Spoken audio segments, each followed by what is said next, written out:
Shalom Jemaat Surabaya City Blessing. Berikut adalah pengumuman Blessing Center hari ini.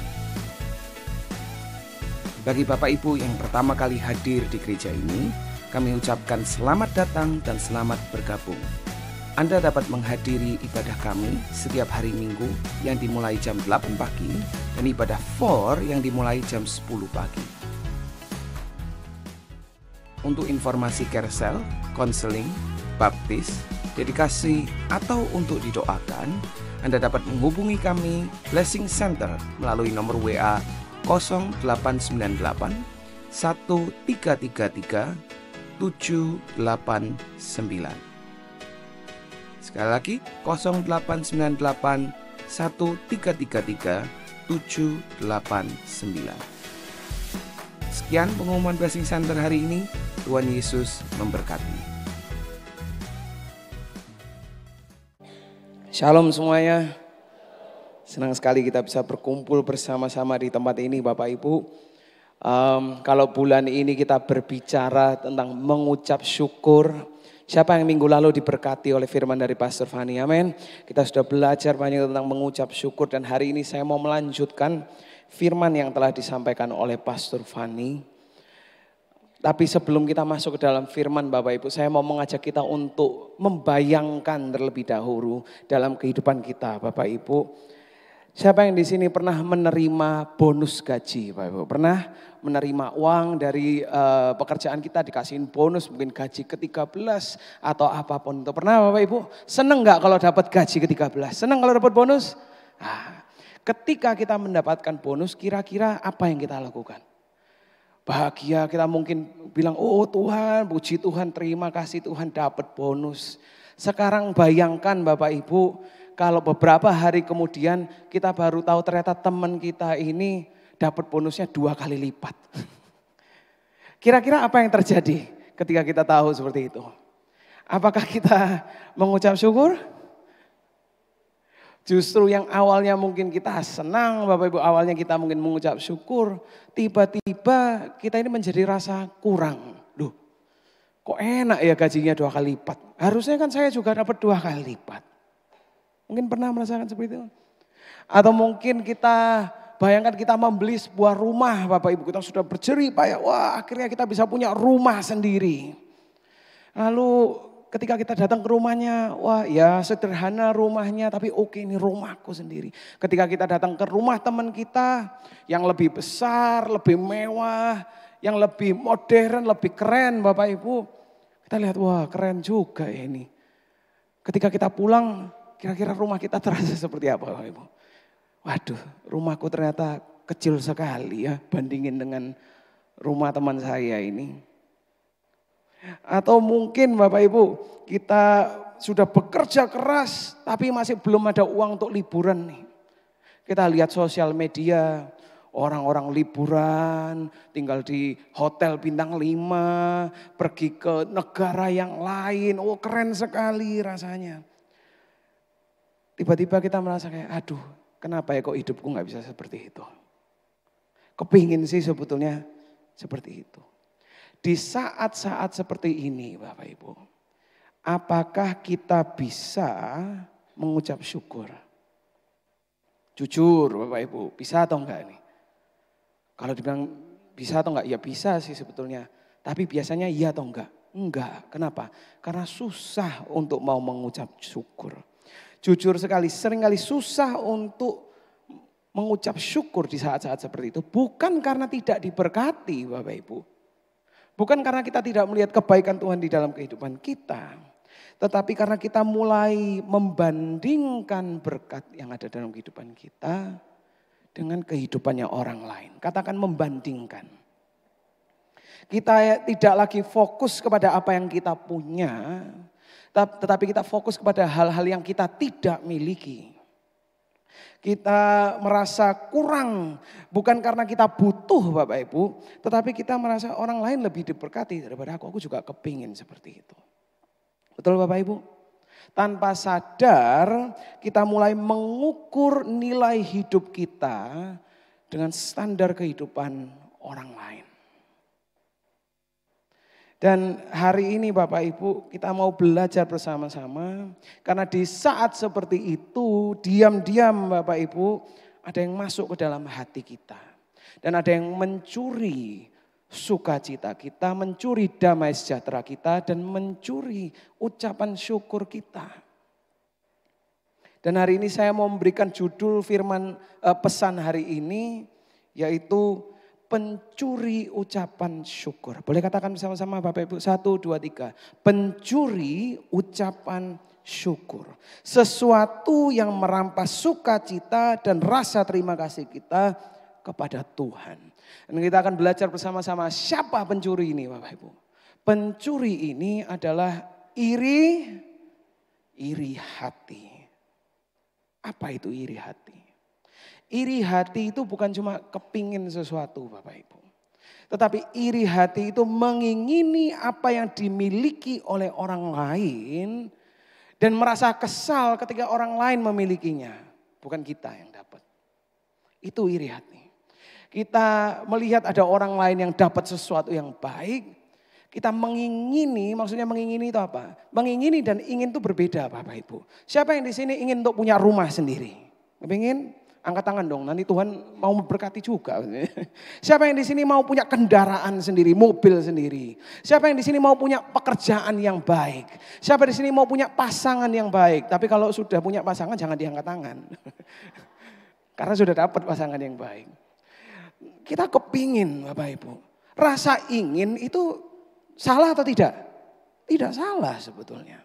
Tetapi ketika kita mengingini sesuatu, artinya apa? Perbedaannya apa? Di situ kita membandingkan, loh kok rumahku nggak sebesar punyanya dia? Loh kok mobilku nggak semewah punyanya dia? Aduh kenapa pasanganku ini nggak seperti pasangannya dia?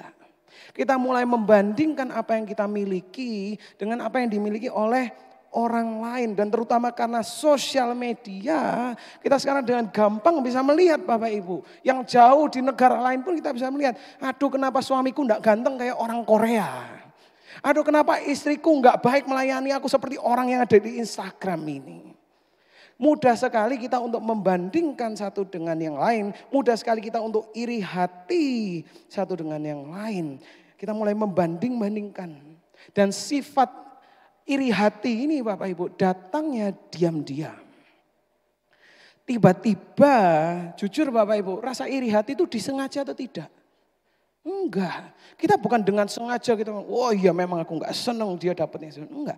Rasa iri hati itu datangnya diam-diam. Tiba-tiba rasa itu muncul. Tiba-tiba dari yang kita punya sukacita itu tiba-tiba hilang. Dari yang kita punya damai sejahtera, kita rasa tenang. Ngelihat punyanya orang lain, kita mengingininya. Tiba-tiba ketenangan itu hilang. Pernah merasakan seperti itu Bapak Ibu? Iri hati itu adalah seorang pencuri. Pencuri yang telah datang masuk ke dalam hati kita. Dan mencuri semua yang ada di dalamnya. Kalau ada sebuah contoh pernah dengar mungkin Bapak Ibu. Suatu hari ada seorang pemuda yang berjalan kaki. Dia melihat ada orang yang naik motor.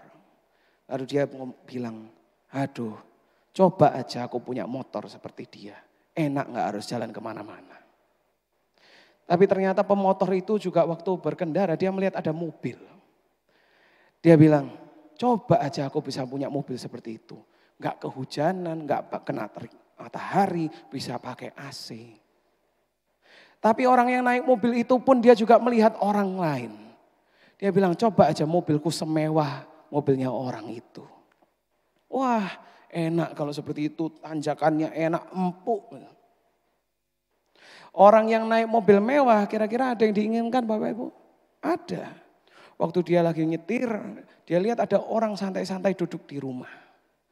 Lalu dia berpikir, aduh aku kepingin, aduh coba aja aku bisa santai-santai orang itu gak harus kerja keras. Menikmati hidupku. Dan bapak tua yang ada di rumah itu yang lagi duduk-duduk di situ, tidur-tiduran. Dia melihat orang berjalan dan dia berpikir, aduh coba aja aku bisa berjalan seperti orang itu. Karena kakinya dia sudah tidak bisa untuk berjalan. Apa yang kita bisa pelajari dari sini Bapak Ibu? Di dalam setiap tahapan, dari yang jalan, naik motor, naik mobil, mobil mewah, sampai yang dia santai-santai pun. Semua dari kita mengingini apa yang dimiliki oleh orang lain. Gampang sekali kita untuk iri hati. Bahkan bukan cuma yang dari tidak punya apa-apa Bapak Ibu. Yang memiliki segalanya pun, yang punya mobil mewah pun, yang uangnya banyak. Dia merasa aku pun kepingin seperti orang yang lain seperti ini. Mindset mereka adalah kalau aku punya yang mereka miliki, aku akan lebih bahagia. Pernah berpikir seperti itu? Kalau aku punya apa yang mereka miliki, aku akan lebih tenang. Kalau aku punya apa yang mereka miliki, aku akan mengucap syukur kepada Tuhan. Tapi saya mau beritahu hari ini Bapak Ibu, kalau kita tidak bisa mengucap syukur kepada Tuhan saat ini, kita tidak akan mengucap syukur kepada Tuhan nanti kalau kita sudah menerimanya. Kalau kita tidak bisa mengucap syukur atas apa yang kita sudah miliki saat ini, kita tidak akan bisa mengucap syukur ketika kita pun nanti menerima apa yang kita inginkan. Kenapa? Karena mengucap syukur itu adalah pilihan, bukan hasil dari apa yang terjadi, Bapak Ibu. Mengucap syukur itu adalah pilihan, katakan pilihan. Artinya apa? Kita yang memilih kapan untuk mengucap syukur. Tetapi seringkali bukankah terbalik Bapak Ibu? Kita menunggu sesuatu untuk terjadi, baru kita reaksinya adalah mengucap syukur kepada Tuhan.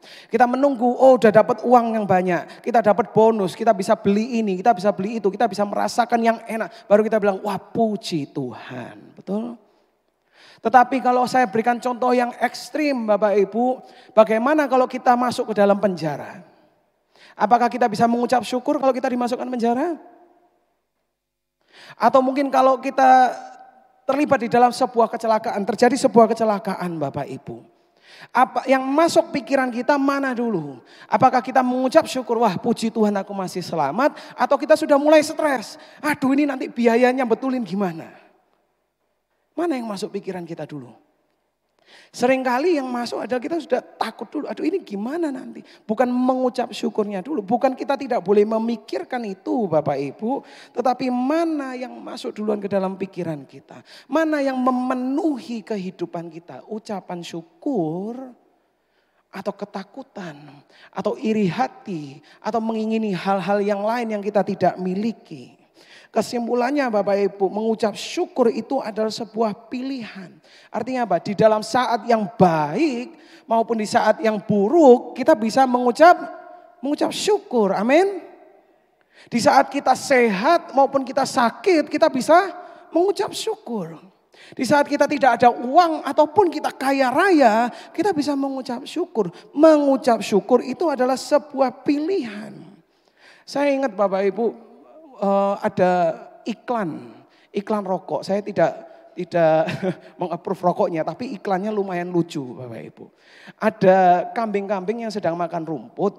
Mereka ini ada pagar di sebelahnya, mereka mengintip dan ternyata rumput di sebelahnya itu lebih hijau. Jadi kambing-kambing ini bilang, ayo kita pergi ke sebelah yuk, karena rumputnya lebih hijau.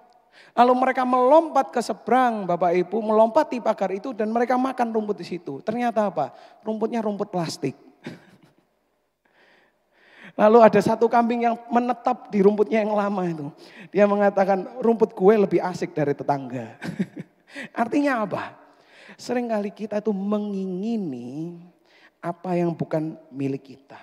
Manusia itu punya tendensi untuk mengingini apa yang dimiliki oleh orang lain. Dan kalau kita akan belajar bersama-sama Bapak Ibu, hari ini kita kalau lihat orang-orang terkaya, ini kebetulan kemarin ada yang rame Bapak Ibu. Siapa ini Bapak Ibu yang di layar? Ahmad Saroni, rame kemarin ini. Tahu nggak Bapak Ibu? Ahmad Saroni ini termasuk 1% dari orang terkaya di Indonesia. Kekayaannya kalau dihitung itu 329 miliar. Patung Iron Man kemarin yang dicuri itu Bapak Ibu. Harganya cuma 500 juta. Kira-kira dia bisa beli berapa itu patungnya? Banyak sekali. Dia ini orang yang sangat kaya. Sekarang saya mau tanya Bapak Ibu. Bapak Ibu kalau ditanya, mau enggak kaya seperti Saroni? Mau? Mau dong pasti. Oh, kepingin kita kaya seperti Saroni. Kepingin punya patung Iron Man Bapak Ibu. Kepingin kita untuk kaya seperti Saroni. Tapi tahu enggak? Saroni itu bukan yang terkaya di dunia. Karena orang terkaya di dunia, 1% Bapak Ibu yang terkaya di dunia, itu Jeff Bezos. Jeff Bezos ini orang yang sangat kaya, kekayaannya 3,943 triliun. Bukan koma, 3.943 triliun Bapak Ibu. Dia sangat kaya sekali. Kalau dihitung-hitung Bapak Ibu, kekayaannya Jeff Bezos ini 11.984 kali dari milik Saroni. Wah, banyak sekali. Dan kemarin dia itu mengadakan pernikahannya dia di Italia Bapak Ibu. Dia sewa semuanya itu. Dia habis 407 miliar Bapak Ibu. Tapi yang lebih keren lagi kalau kita bayangkan dengan uang kita Bapak Ibu. Kalau kita punya 10 juta di banknya kita, dia pakai pernikahan itu cuma 1.000 rupiah. Betapa besarnya kekayaannya Jeff Bezos Bapak Ibu. Tapi itu pun Bapak Ibu, kalau saya tanya hari ini, Bapak Ibu mau kaya seperti Saroni atau mau seperti Jeff Bezos? Seperti Jeff Bezos, dong ingin yang kaya seperti ini. Kekayaannya 11.000 lebih banyak, betul Bapak Ibu? Tapi itu pun dia bukan yang terkaya Bapak Ibu. Karena sepanjang masa orang yang termasuk dalam 1% orang yang terkaya itu Genghis Khan Bapak Ibu. Kekayaannya 1.956 kuadriliun. Melihat itu kalau Bapak Ibu lihat ATM isinya 1.956 kuadriliun itu kayaknya nggak bisa masuk Bapak Ibu di ATM. Nolnya bisa nembus alatnya seperti Bapak Ibu. Begitu kayanya dia, emasnya dia Bapak Ibu kalau dihitung 2 juta ton. Dan kalau dibandingkan dengan Saroni, dibandingkan dengan Jeff Bezos Bapak Ibu. Kekayaannya dia ini 496 kali lebih banyak dari Jeff Bezos. Dan 5.945 kali lebih banyak dari Saroni. Pertanyaannya Bapak Ibu, kita mau jadi lebih kaya seperti orang ini atau yang sebelumnya? Kalau dikasih pilihan Bapak Ibu, yang ini dong pasti. Nomor 1 sepanjang masa Bapak Ibu. Tapi kalau kita belajar bersama-sama Bapak Ibu dari apa yang kita lihat hari ini. Bahwa apa? Perbandingan itu tidak akan berhenti. Mau kita sudah di puncak pun, akan selalu ada yang lebih kaya, akan selalu ada yang lebih enak, akan selalu ada yang lebih bahagia, yang punya sesuatu yang kita tidak miliki itu selalu akan ada. Dan saat kita sibuk melihat rumput tetangga Bapak Ibu, di situ iri hati diam-diam masuk ke dalam hati kita. Dan kalau kita tidak menjaga mata pikiran kita Bapak Ibu, pencuri itu akan terus datang dan terus mencuri sukacita, damai sejahtera dan pengucapan syukur kita. Bahkan yang lebih berbahaya kalau saya boleh bilang Bapak Ibu, iri hati atau pencuri ini dapat mengubah cara pandang kita terhadap Tuhan atau mempertanyakan Tuhan. Kok bisa? Kalau kita merasa, aduh hidupku kok gak seenak dia, susah hidupku ini. Aduh hidupku ini gak sebanyak dia berkatnya, uangnya gak sebanyak dia. Hidupku gak senyaman dia. Lalu ada mulai pertanyaan dalam diri kita Bapak Ibu. Kalau hidupku tidak enak seperti itu, apakah berarti Tuhan itu baik dalam hidup saya? Ada pertanyaan yang muncul dalam diri kita. Kalau kita tidak seperti itu, padahal saya sudah berdoa, saya sudah memberi, saya sudah datang ke gereja, saya percaya Tuhan, saya anak Tuhan. Kalau hidup saya tidak seperti itu, apa jangan-jangan Tuhan ini enggak ada? Apa jangan-jangan Tuhan ini tidak mendengar doa saya? Apa jangan-jangan Tuhan ini tidak bekerja dalam kehidupan saya? Membandingkan dengan orang lain, iri hati kita itu dapat membuat kita mempertanyakan Tuhan dan mengubah cara pandang kita terhadap Tuhan. Dan kadang kita pun berpikir Bapak Ibu, aku akan mengucap syukur kalau apa? Kalau aku sudah menerima, sudah mendapatkan semua yang aku minta, semua yang aku inginkan. Kalau semua sudah sesuai dengan rencanaku, kalau semuanya sudah sempurna, baru aku akan mengucap syukur kepada Tuhan. Tetapi kenyataannya apakah seperti itu Bapak Ibu? Di dalam firman Tuhan pun kalau kita baca bersama-sama, dikatakan di dalam dunia ini kamu akan menderita apa? Penganiayaan. Yakobus mengatakan anggaplah sebagai suatu kebahagiaan apabila kamu jatuh ke dalam berbagai-bagai pencobaan. Matius mengatakan setiap orang yang mau mengikut aku, ia harus apa? Menyangkal dirinya, memikul salibnya dan mengikut aku. Apa yang kita bisa ambil dari ayat-ayat ini? Kita bisa belajar bahwa mengikut Tuhan itu tidak selalu gampang. Mengikut Tuhan itu tidak selalu nyaman. Mengikut Tuhan itu tidak selalu mendapatkan apa yang kita inginkan. Tetapi yang pasti Bapak Ibu, kita tahu sekarang bahwa apa? Allah turut bekerja dalam apa? Segala sesuatu dalam semuanya itu untuk mendatangkan kebaikan bagi mereka yang mengasihi Dia. Dalam segala sesuatu artinya apa Bapak Ibu? Bukan cuma di saat-saat yang baik, tetapi di saat-saat yang tidak baik pun. Tuhan pakai itu untuk mendatangkan kebaikan dalam kehidupan kita. Amin. Bukan cuma hal-hal yang nyaman, bukan cuma hal-hal yang sesuai dengan keinginan kita. Tetapi segalanya Tuhan pakai untuk mendatangkan kebaikan. Allah turut bekerja dalam segala sesuatu untuk mendatangkan kebaikan bagi kita semua Bapak Ibu. Tuhan itu baik. Bukan karena Dia selalu menghindarkan kita dari yang tidak baik Bapak Ibu. Tetapi karena Tuhan selalu menyertai kita melalui situasi apapun. Amin Bapak Ibu. Dan cuma tidak berhenti di situ. Tuhan juga sanggup untuk memakai dan mengubahkan apa yang tidak baik menjadi baik untuk kehidupan kita. Amin. Amin. Pertanyaannya hari ini Bapak Ibu. Apakah kita bisa bersyukur kepada Tuhan ketika keadaan kita itu tidak ideal? Ketika keadaan kita itu tidak nyaman, ketika kita tidak merasa bahwa ini kayaknya mau mengucap syukur. Apakah kita bisa bersyukur di tengah keadaan yang tidak ideal Bapak Ibu? Paulus mengatakan di Filipi, aku sangat bersukacita dalam Tuhan bahwa akhirnya pikiranmu dan perasaanmu bertumbuh kembali untuk aku. Memang selalu ada perhatianmu tetapi tidak ada kesempatan bagimu.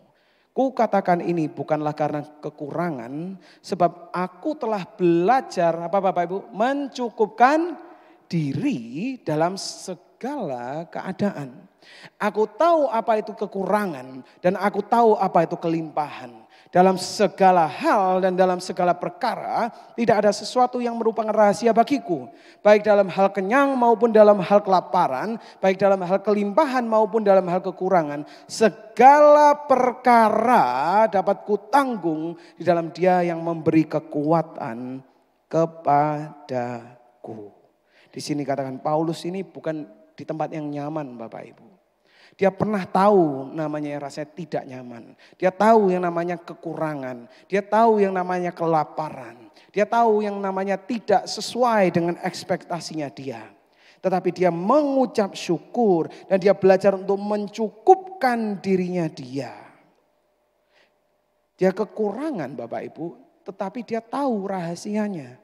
Apa itu rahasianya?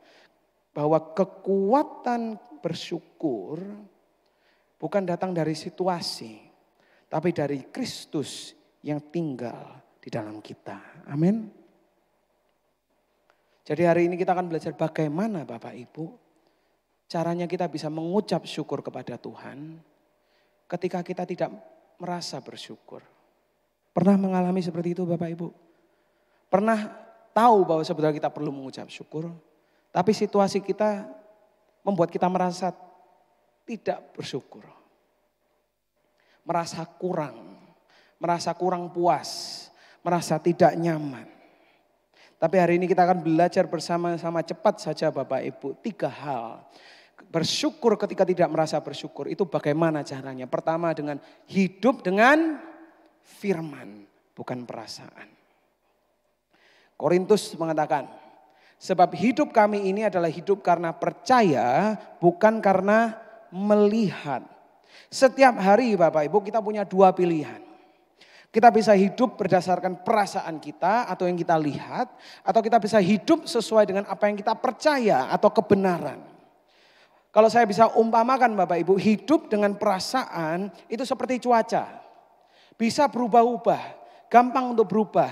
Hari ini terang, besok hujan. Besoknya mendung, besoknya terang. Kalau hidup berdasarkan perasaan itu bisa berubah-ubah. Hari ini mungkin kita merasa sukacita, besok kita mungkin depresi. Besoknya mungkin kita sedih, besoknya mungkin kita bahagia lagi Bapak Ibu. Perasaan itu bisa berubah-ubah. Perasaan itu bisa salah. Perasaan itu bisa berbohong. Tetapi kebenaran itu ibarat seperti sebuah kompas. Mau Bapak Ibu bawa kemanapun, kompas itu akan selalu menunjuk ke utara.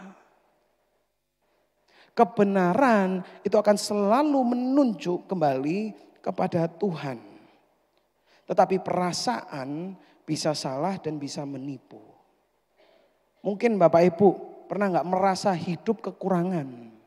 Padahal sebetulnya dalam kehidupan kita itu berkatnya banyak. Mungkin kita merasa tidak adil karena orang lain yang mendapatkan apa yang kita inginkan. Mungkin kita merasa Tuhan tuh lambat dalam bekerja atau tidak bekerja. Tuhan tidak mendengarkan doaku. Padahal Tuhan tuh sedang mempersiapkan sesuatu yang lebih baik. Kadang kita cuma hidup berdasarkan perasaan. Tapi perasaan kita bisa salah Bapak Ibu. Maka dari itu kita tidak bisa menjadikan perasaan sebagai fondasi hidup kita.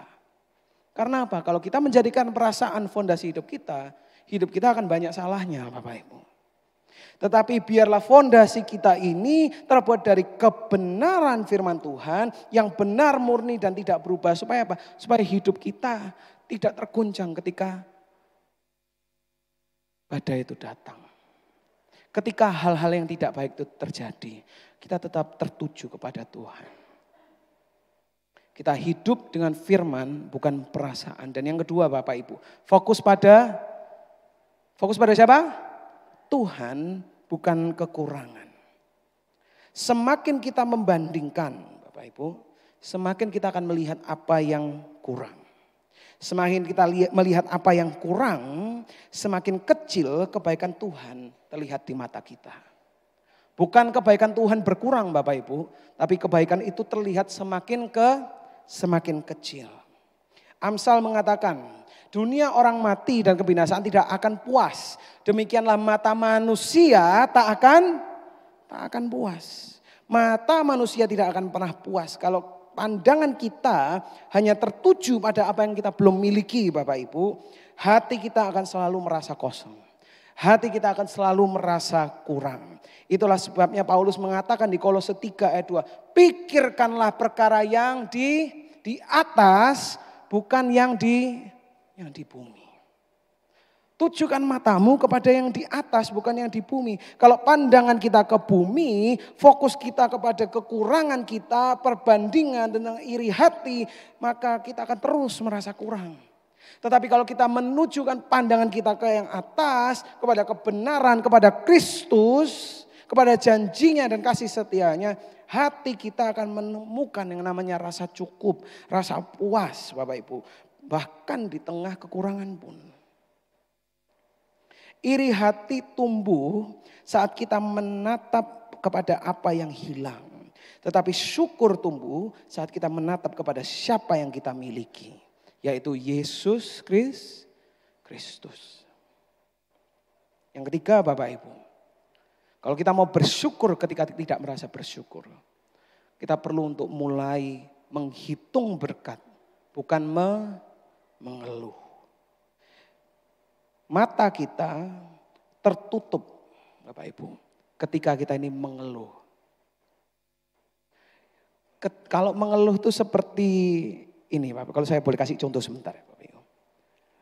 Kalau kita mengeluh, itu seperti mata kita tuh tertutup. Bapak Ibu melihat di atas panggung ini ada apa Bapak Ibu? Ada meja. Sekarang Bapak Ibu, kalau mata saya tertutup, apakah meja ini ada di sini? Maaf Bapak Ibu, saya tidak bisa melihat responnya, harus saya dengar kayaknya. Ada? Ada, oke. Tapi saya kok nggak lihat Bapak Ibu. Di mana? Di mana mejanya Bapak Ibu? Saya tidak lihat, berarti sepertinya meja ini tidak ada. Betul atau salah? Salah. Karena walaupun mata saya tertutup, meja ini tidak pindah kemana-mana. Mejanya tetap ada Bapak Ibu. Tetapi yang terjadi adalah mata saya yang tertutup akan adanya meja ini. Betul Bapak Ibu? Begitupun juga di dalam kehidupan kita, kadang berkat Tuhan itu sudah ada. Kadang berkat Tuhan itu banyak dalam kehidupan kita. Tetapi karena kita iri hati, kita membandingkan satu dengan yang lain, kita mengeluh kepada Tuhan, kenapa aku nggak punya ini, kenapa aku nggak punya itu. Seakan-akan mata kita ini tertutup akan adanya berkat Tuhan. Mazmur 103 mengatakan, pujilah Tuhan hai jiwaku dan janganlah apa? Lupakan segala kebaikannya. Jangan lupakan kebaikan Tuhan. Jangan lupakan berkat Tuhan. Kadang kita ini bukan tidak menerima berkat Tuhan, tetapi kita menyepelekan. Kita lupa, kita pikir ini berkatnya udah biasa aja. Kecil-kecil aja karena kita selama ini sudah menerima. Kalau hari ini saya masih bisa hidup, itu sudah otomatis bukan berkat Tuhan lagi. Kalau saya masih bisa bernafas, itu udah otomatis. Itu memang Tuhan membuat kita supaya bisa bernafas. Tapi itu bukan bagian dari berkat Tuhan. Kadang kita menyepelekan apa yang sudah menjadi berkat di dalam kehidupan kita Bapak Ibu. Tetapi dikatakan di dalam segala hal, jangan lupakan segala apa? Kebaikannya. Dari yang kecil maupun yang terbesar. Dari yang paling berpengaruh sampai yang kadang kita sepelekan Bapak Ibu. Semua itu berkat Tuhan dan semua itu kita perlu untuk mengucap syukur. Mengeluh membuat kita buta terhadap kebaikan Tuhan, tetapi menghitung berkat itu membukakan mata kita terhadap berkat yang Tuhan sudah berikan dalam kehidupan kita. Amin. Jangan biarkan iri hati mencuri sukacita, damai dan syukur kita. Dan saya mau tutup dengan satu cerita ini Bapak Ibu. Baru-baru ini di negara Amerika ada seseorang yang dibunuh Bapak Ibu. Orang ini namanya adalah Charlie Kirk. Charlie ini adalah seorang aktivis politik dan dia ini juga penginjil Bapak Ibu. Penginjilnya dia bukan khotbah, tetapi dia datang, dia punya podcast di YouTube dimanapun. Dia datang dari kampus ke kampus untuk menjawab pertanyaan-pertanyaan dari murid-murid ketika orang mengejek, menghina dia tentang kebenaran, tentang apa yang dia percayai. Dia membela kebenaran di situ. Dan baru-baru ini dia ditembak mati Bapak Ibu oleh seseorang karena dia berdiri dalam kebenaran dan dalam apa yang dia percayakan. Dan yang lebih sedihnya lagi Bapak Ibu, orang ini sudah berkeluarga. Istrinya yang bernama Erika yang di sebelah kiri sini. Erika ini beserta dengan 2 anaknya yang masih kecil Bapak Ibu. Beberapa hari setelah Charlie sudah ditembak, Erika membawakan pesan. Dan di dalam pesannya dia mengatakan seperti ini Bapak Ibu. Dia katakan, dunia ini penuh kejahatan. Tapi Tuhan itu baik. Tuhan itu sangat amat baik. Dan dia membaca Roma 8 ayat 28 bahwa Allah bekerja dalam segala sesuatu untuk mendatangkan kebaikan. Bapak Ibu, dia mengatakan ini bukan ketika dia sedang liburan, bukan ketika saat hidupnya dia sedang baik-baiknya, dia mendapatkan semua yang dia ingini. Tetapi justru dia menyampaikan pesan itu ketika dia kehilangan seseorang yang sangat penting dan sangat berharga bagi dia. Pertanyaannya Bapak Ibu, kalau kita di situasi itu, apakah kita bisa mengatakan yang sama? Bagaimana kok dia ini bisa berkata seperti itu? Bagaimana dia bisa tetap percaya bahwa Tuhan itu baik ketika dia kehilangan seseorang yang dia kasihi karena imannya kepada Tuhan? Bagaimana dia bisa mengucap syukur kepada Tuhan di tengah kesusahan ini, di tengah kehilangannya dia dan kesedihannya? Karena dia hidup dengan firman, bukan dengan perasaan Bapak Ibu. Karena dia fokus kepada Tuhan, bukan pada kekurangan. Dan karena dia menghitung berkat atau dia melihat berkat Tuhan, bahkan di tengah air mata.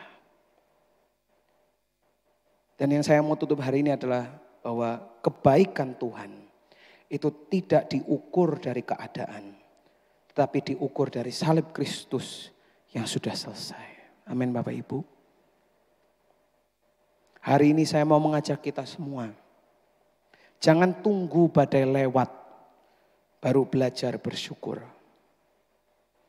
Jangan tunggu sampai semua sudah terjawab dan semua sudah sempurna, baru kita mengucap syukur kepada Tuhan. Tetapi mulailah hari ini, di dalam rumah kita, di dalam pekerjaan kita, di tengah situasi kondisi kita, di tengah masalah dan bahkan air mata kita. Ayo mari kita mulai, kita mengucap syukur kepada Tuhan. Pencuri ucapan syukur itu nyata Bapak Ibu. Dan kalau dibiarkan dia akan terus datang dan merampas sukacita, damai sejahtera dan ucapan syukur kita. Tapi ingatlah hari ini, bagaimana kita bisa mengalahkan iri hati. Kita hidup dengan firman bukan perasaan. Kita fokus pada Tuhan bukan kekurangan. Dan kita menghitung berkat bukan mengeluh. Setiap hari Bapak Ibu. Coba kita cari satu hal untuk kita mengucap syukur kepada Tuhan. Di akhir hari kita malam ini Bapak Ibu, mulai hari ini. Setiap hari. Coba kita melihat kembali. Dan kita lihat dan mengatakan kepada Tuhan. Tuhan, aku mengucap syukur karena ini. Tuhan, aku mengucap syukur karena ini. Dan lama-kelamaan Bapak Ibu, sedikit demi sedikit, hati kita yang penuh dengan iri hati akan dipenuhi dengan ucapan syukur. Amin Bapak Ibu. Saya boleh minta tim untuk naik ke atas, tim praise and worship naik ke atas. Biarlah dunia melihat sukacita kita Bapak Ibu yang berasal dari Kristus. Dan supaya ketika badai itu datang dan pasti yang namanya badai itu akan datang Bapak Ibu. Kita pun bisa berdiri seperti Erika dan mengatakan bahwa Tuhan itu baik. Tuhan itu sangat amat baik. Dan kita bisa mengatakan terima kasih Tuhan. Aku mengucap syukur. Boleh kita bangkit berdiri bersama-sama. Saya mau mengajak kita untuk menyanyikan sebuah lagu sebelum kita tutup. Hari ini marilah kita datang ke dalam hadirat-Nya. Berterima kasih atas kebaikannya dalam kehidupan kita. Amin Bapak Ibu. Amin.